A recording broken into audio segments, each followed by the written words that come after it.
Dr. Wood, author of the book Miracles Minutes, and this morning I have a discussion about health and greater context of understanding. So I've been in private practice for 21 years. I've seen a lot of stuff. I'm a curious person. You call it a childlike curiosity about how life works. I don't believe I know everything, so I try to keep my mind open so I can continue to learn. So this morning, work with one of my patients, and so what we're talking about is his father's, in his 80s, and he's saying what they didn't know was that he probably suffered from PTSD from World War II. You know, back then it was, shut up, don't talk about it, man up, and just move on. Okay. Well, that's a very egocentric perspective, and what happens is when we have emotions, okay, and this is the conversation I had with this gentleman this morning. What is an emotion? Okay, so we're going to make life real simple. Okay, an emotion is an energy in motion, and we can look at life that everything travels in waves. My voice moves in waves and pitch. How big are the ups and downs and the spaces in between? Sound travels in waves. Light waves travels in waves. The ocean travels in waves. Feelings and emotion are waves. Okay, when you do an EKG, it's a wave of the heart. And then there's sound waves, light waves, and then there's beta waves in the brain. I'm a little chattery and blah, blah, blah, blah. And you call that anxiety. We have beta waves in the morning to wake us up. We need higher energy to come out of these lower wave states. So all these waves, then there's the observer, us, who puts meaning on the wave sometimes. This is bad, this is good. So his father, like I said, World War II vet. And this gentleman's telling me that his dad did not handle stress well in life. And I said, yeah, that's right. It's kind of like this. If you have all these emotions and feelings deep inside of you, and you haven't let go, well, it's like, well, here's a problem, and here's a problem, and I'm gonna hold on to this and think about that, and like, holy shit, and then life's throwing all this stuff at you. Oh shit, no more. I can't handle life. Already am handling a lot. But the problem is you weren't supposed to handle anything. That's right. What we aren't doing is something called, as I destroy my office, it's called accepting. Okay? So accept what? What we resist is actually loss. So let's just finish and go back to the other thing. So his father actually had heart problems and stomach problems. Guess where he's holding all those emotions inside when he's taught not to express himself?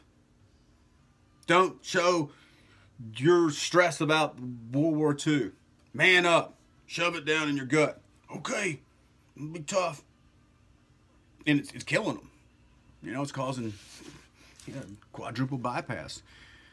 He's telling me that after his father had that, something changed. He kind of let go of a lot of stuff and he felt better. See, let go. And what's the biggest thing that we're afraid of is death. I listened to a Bruce Lee interview, and all the great athletes will tell you this, that and Bruce Lee said this. He said, what you want to do is win. That's what the ego wants to do. He said, what you need to do is learn how to lose. Love losing. If you become a great loser, see, you can accept everything. Because in life, you can lose your kids, you can lose your marriage, you can lose your dog, you're going to lose your mom and dad, you're going to lose your friends, you're going to lose the car you once had. See, if you can't accept loss and try to hold on, how do you hold on to things that are going to leave? You can't. And that's what creates the tension, is not willing to accept loss. One of the things I talk about sometimes, Bushido, is the samurai code. And the samurai, before they went on the battlefield, what they would do is sit. Because what could happen in the battle? What's the worst outcome? You can die. See, if you try to go on the battlefield and try to keep yourself from dying, well, one of the things you could do is run from the battle. See, you won't die if you run. People call it cowardice or mutiny. Or if you go on the battlefield and say you're going to man it out and try to fight, and at the same time try to not get killed, most likely you're going to get injured because you can't think clearly. If you can accept death, you've overcome the world. You've overcome loss. You've accepted the eternal reality of what is so, that you're going to die. You can accept losing. In doing so, you can finally live. See, now you can go all out. I'm not saying be foolish. I'm saying do have discipline. Become skilled. You know, if you're going to go into battle and you're a samurai swordsman, I'd say practice your swordsmanship. I'd say practice real-world scenarios. I'd practice developing my body so I could fight to the best of my ability, whatever that is at the current time. You know, even Navy SEALs, they train. they have to accept, too, that you're going into warfare. People are going to shoot at you, man. You could die. You could get maimed. If you can't accept the loss, then it's better not to go because you're no good on the battlefield. But the thing about life is, or in sports, see, what's missing today is kids aren't taught how to be great losers. The focus on is just getting the trophy. But if you can become a great loser, you can begin accepting life. You'll be more relaxed in life. You'll be more courageous in life. You'll take greater risk, and you'll be more effective because you can be more still in your mind because you're willing to accept the loss. See, if you can accept the loss, you won't think about winning. You'll think about doing what's best in the situation.